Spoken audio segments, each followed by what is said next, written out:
It's Kdrama FANatics here, and welcome back to my channel.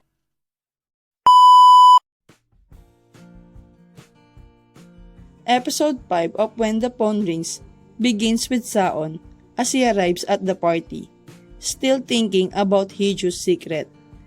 He spots Yeon-hee dragging his daughter to the toilet and overhears their conversation. He later confronts Yeon-hee, asking why Hee-joo still suffers from selective mutism and cautions Yeon-hee to treat Hee-joo right.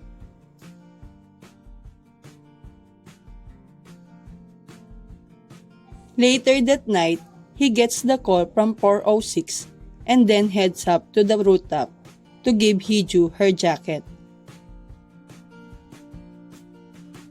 This is when he finds her talking on the phone, and in fear, she hides it and strips. He rushes to catch her and expresses his worry that she is suicidal. Hee-joo is flustered and gets the hiccups, and Sa-eon orders her to make a sound, but she does not.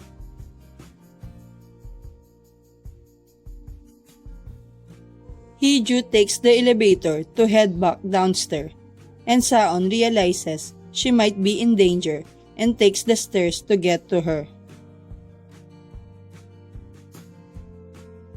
At the party, Sa-eon finds Hee-joo and calls back Doje to ask him to secure the guest list. After the party, they head home, and Sa-eon checks if Hee-joo still has a scar on her knees. Through a flashback, we learn that when they were kids, Hee-joo nearly got bitten by a dog, and Sa-eon saved her.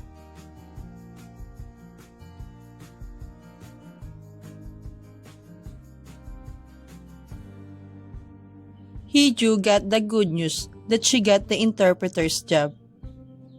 Hee-joo accidentally sends a heart emoji to Sa-eon, and he is flustered and causing him to start overthinking. Sa-eon sends her a congratulatory message, and she offers to buy him a meal to thank him. Sa-eon also asks his colleagues what is the best gift to give someone who has gotten a new job. Doje suggests to buy a suit, and Sa-eon invites Hee-joo to meet with him at a boutique. Sa-eon picks a suit and a blue dress for Hee-joo.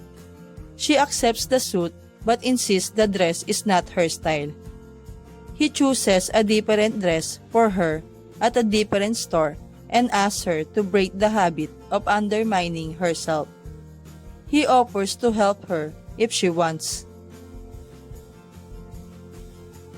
Meanwhile, Doje calls Sa-eon and informs him that it looks like caller 406 is a woman.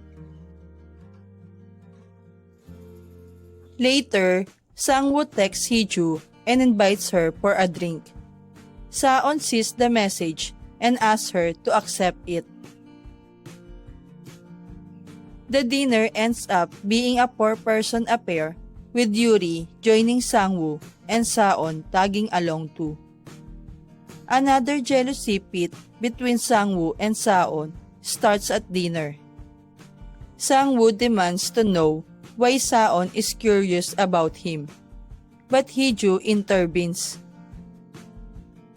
Things escalate between Sang-woo and Sa-eon, forcing Hee-joo to step in and explain she is happy with her new job. She leaves to get some fresh air and calm down, and Sa-eon follows her. Sa-eon gets a call from caller 406, and this time, Hee-joo brings up Ina's return since she got a message from her sister. She is curious if Sa-eon will change his mind after seeing Ina. Sa-eon insists he won't, and she asks if it is out of responsibility or sympathy he is staying with Hee-joo. He is about to confess his real feelings for Hee-joo when a truck nearly hits him. Hee-joo sees him and rushes to get him out of the way. At that moment, She calls out to him right before throwing herself to push him out of the way. After that, Sa-eon begs her to say his name again, but she denies making a sound. He asks her to consider saying everything she wants and cautions her to be careful since she hurt her hands. The following day, everyone is surprised when Sa-eon joins them for the team dinner. As they enjoy their meal, Doje gets a call. He then summons Sa-eon outside and makes him listen to a sample of the call without the modulation technology. The caller is a woman, and Sa-eon can't help but suspect Hee-joo.